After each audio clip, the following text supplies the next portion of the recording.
Hello, I'm Sylvia Walker and I'm an author and financial planner. Each week I'll be chatting to you about different financial issues on the Weeklinks digital audio magazine. If you want to connect with me, you can find me on LinkedIn, Instagram, Facebook, or you can even pop over to my website, which is www.sylviawalker.co.za. Today we're going to be chatting about the aspect of living above our means. So I think, in the times that we've been through and the year that we've been through recently, many of us have actually just highlighted or had to highlight financial issues in our lives. It's been brought to the fore, with some people not being able to work or short pay, and the financial crisis has actually highlighted a lot of flaws that many of us may have in terms of spending. I think the one thing for me that it actually did bring right to the fore was the fact that we had no more dependency on tomorrow. Generally people would just spend and live their lives, and they're secure in that they're going to get their salary. You expect to get your salary next month, in 6 months, in a year's time. So you can spend and you can rack up some debt and it's actually okay.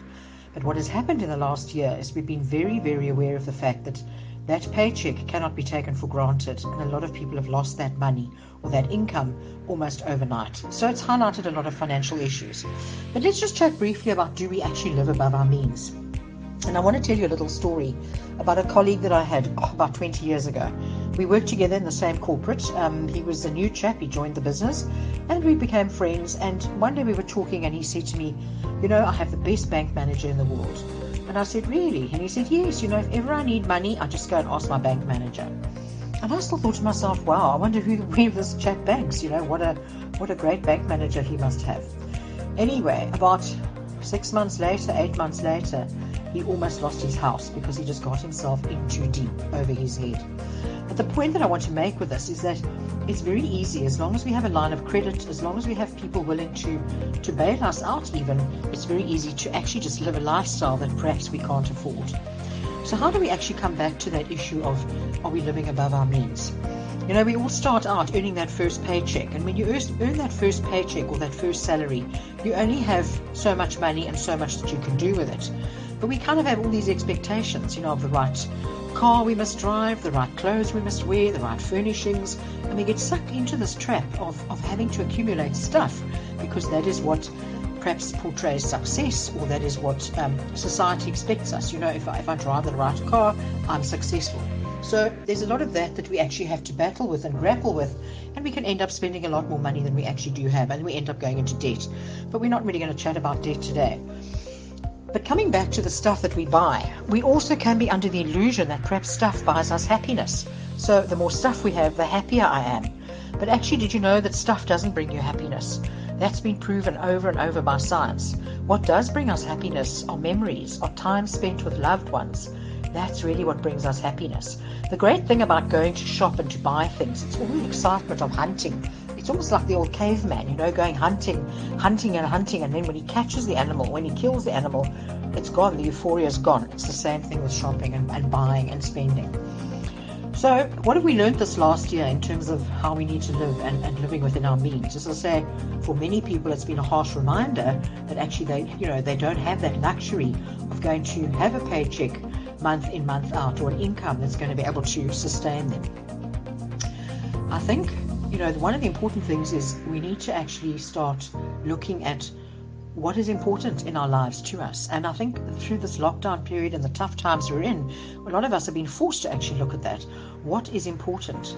What do you really value? And we've learned to value friends and value time with our family and to do other things. I remember in hard lockdown, literally I was seeing people doing puzzles and doing board games and going back to old school activities that they did with their family. So what really is important? You need to identify that. What is important to you in your life? Then if any of that is money related, you need to add a financial value to it. So if it's important to you to, for instance, always wear the latest fashions, add a value to it. Don't just have that as a priority that you're going to spend on. Add a value. I'm going to spend X amount per month on that aspect that's important to me. You might also find that some other elements are not important. They are important, but they don't actually cost you money at the end of the day. And then lastly, make sure that your budget actually balances. So I'm not going to talk about budgeting in too much detail. That's perhaps a topic for another discussion. But make sure that what's coming in equals what's going out. And that will really keep you in check at the end of the day. If you have a problem with that, if there's more going out than what's coming in, you've obviously got a problem and you're going to end up in debt. You've got to do something to sustain that lifestyle. But really what I want to say is to live within your means, decide what you want in life, what is important to you in life, and think about it long and hard and quietly. Secondly, add a financial value if there is a financial value to that. And then lastly, make sure that your budget balances. And just a little tip, don't fall into the trap of doing things just because society says you must. Trading in your car every 2 to 3 years.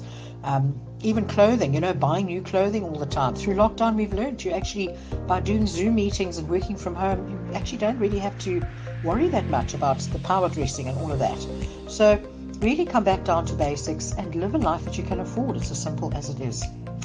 So if you're interested in chatting to me some more or giving me some tips on how you actually live within your means, I'd love to hear from you. You can pop me an email at sylvia@sylviawalker.co.za, and it's SYLVIAWALKER. You can also, if you want to read up more, you can get a copy of my book, Smart Woman, which is available on a number of websites, including Take a Lot or Loot. And otherwise, as I say, you can always go to my website, www.sylviawalker.co.za. But I'd love to hear from you, love to get ideas from you, how you're living within your means. And I look forward to chatting to you soon again. Thank you. Bye-bye.